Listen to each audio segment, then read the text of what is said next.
ليه تاخدي كورس ميك اب ما يفيدش بحاجة لما ممكن تدرسي صيدلة تجميلية وفن التجميل وتاخدي شهادة أكاديمية معتمدة من جامعة عين شمس وبختم شعار الجمهورية وكارنيه نقابة كمان؟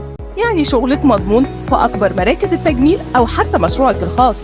في أكاديمية الألفية الثالثة والأول مرة في الأقصر وقنا قسم جديد للصيدلة التجميلية وفن التجميل، هتتعلمي فيه أنواع البشرة والشعر وطرق العناية بيهم ومشاكلهم وطرق العلاج، وكمان تركيبات منتجات التجميل والعناية وطرق استخدامهم ومزايا وعيوب كل منتج.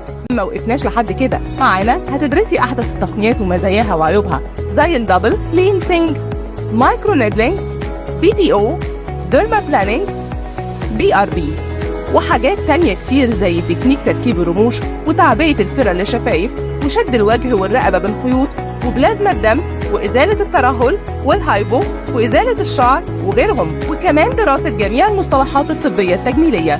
الدراسة لمدة 2 بتدريب عملي على أيدي خبراء ومتخصصين، وشهاداتنا معتمدة من جامعة عين شمس وبختم شعار الجمهورية، وهتقدري تطلعي كارنيه النقابة وتغيري المهنة في البطاقة كمان. مستقبلك مضمون مع الألفية الثالثة.